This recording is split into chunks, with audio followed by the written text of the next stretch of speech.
Pertemuan langsung antara Lee dan Presiden Amerika Serikat Donald Trump menghasilkan sejumlah kesepakatan bisnis skala besar, termasuk kontrak antara produsen pesawat Boeing dan GE Aerospace senilai 50 miliar dolar Amerika.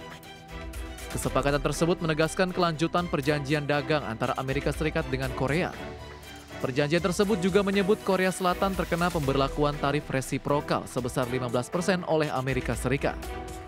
Kesepakatan ini memungkinkan Korea Selatan terhindar dari tarif 25% yang sebelumnya sempat diancam Trump.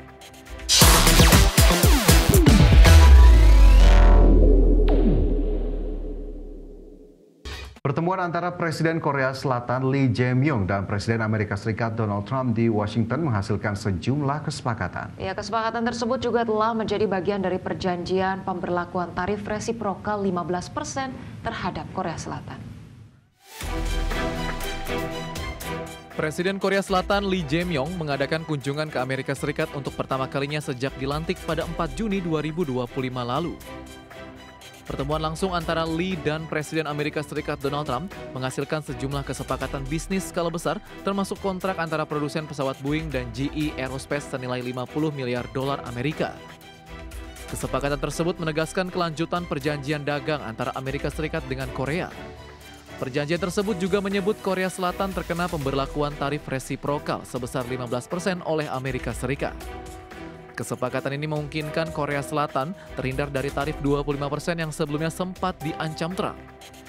Dan meski Presiden Lee melakukan berbagai upaya lobi dan Trump sebelumnya menuding Korea Selatan memberlakukan tarif lebih tidak adil dibandingkan China, namun ketentuan tarif 15% tersebut tetap berlaku. Dalam perjanjian langsung antara kedua pemimpin negara ini, maskapai Korean Airlines sepakat untuk memesan lebih dari 100 unit pesawat produksi Boeing senilai 36,2 miliar dolar Amerika. Korean Airlines juga menekan kesepakatan dengan GE Aerospace untuk pasokan mesin dan layanan perawatan senilai 13,7 miliar dolar Amerika. Selain itu, industri pelayaran, energi, dan transportasi Amerika Serikat juga akan terdongkrak oleh rencana investasi tambahan dari pihak Korea Selatan. Berbagai sumber IDX Channel. Pemirsa, kita ke informasi mancanegara. Militer Israel pada Senin kemarin menyerang rumah sakit Nasser di wilayah Gaza dan menyebabkan 20 orang tewas, termasuk 5 orang jurnalis. Ya, serangan tersebut pun menuai kecaman dari dunia internasional. Israel menghadapi gelombang kecaman dunia internasional setelah melancarkan serangan beruntun di rumah sakit Nasser di wilayah Khan Younis, Gaza. Serangan yang dilancarkan pada hari Senin kemarin telah menewaskan sedikitnya 20 orang. Dari 20 orang korban tewas dalam serangan Israel kali ini, 5 diantaranya merupakan jurnalis.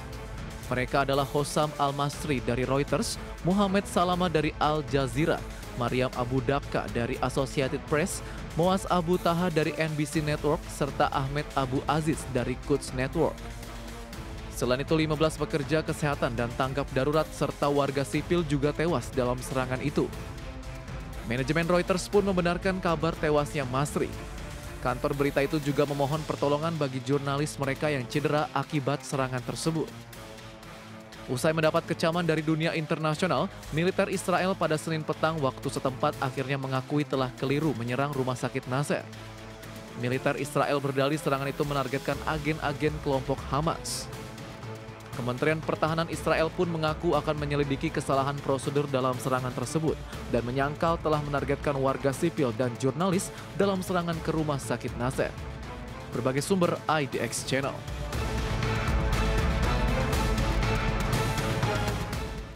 Organisasi Kerjasama Islam menolak rencana Israel untuk menduduki secara penuh wilayah Gaza. OKI juga menolak konsep pendirian negara Israel Raya yang akan menguasai sebagian wilayah di luar Israel saat ini.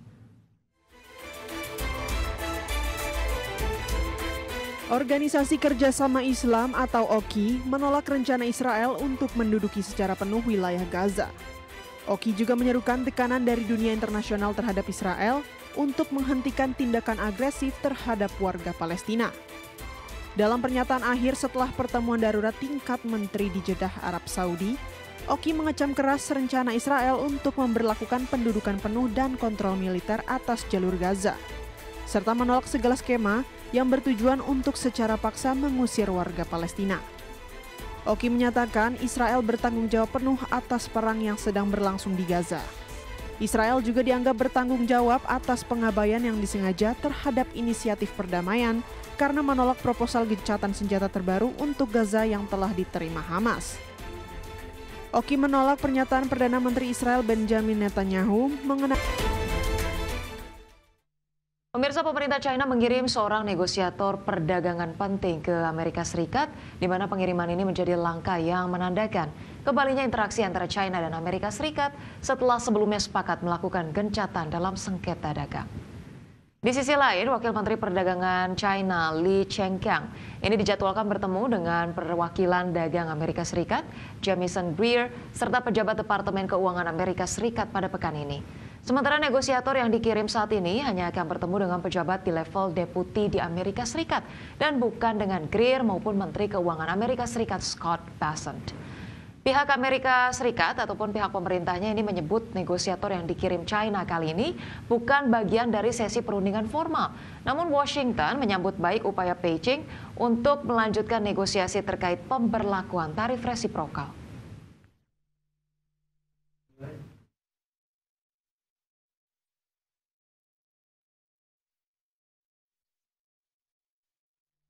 Pemirsa, guna menekan harga beras di pasaran, pemerintah akan terus melakukan operasi pasar besar-besaran hingga Desember 2025. Ya, saat ini pemerintah telah menyalurkan 6.000 ton beras SPHP per hari dan akan meningkat hingga 10.000 ton per hari. Pemerintah akan terus melakukan operasi pasar besar-besar hingga Desember 2025 guna menekan harga beras di pasaran. Menurut Menteri Pertanian Amran Sulaiman, untuk menstabilkan harga beras, pemerintah menargetkan penyaluran beras SPHP sebanyak 1,3 juta ton. Mentan menyebut dalam operasi pasar harian, pemerintah telah menyalurkan 6.000 ton beras SPHP per hari dan akan meningkat hingga 10.000 ton per hari. Amran Sulaiman mengklaim operasi pasar yang digelontorkan pemerintah membuat harga beras di lapangan saat ini mulai berangsur turun. Beras yang kita siapkan SPHP adalah sebanyak 1,3 juta ton sampai Desember. Kita target insya Allah ke depan harga beras berangsur-angsur turun. Hari ini per harian kita sudah mencapai 6.000 ton per hari. Target kita berikutnya adalah 7.000 dan akan mencapai 10.000 ton per hari ke depan. Mentan memastikan saat ini cadangan beras pemerintah mencapai 3,9 juta ton. Angka tersebut diakui mencukupi untuk memenuhi kebutuhan hingga akhir tahun.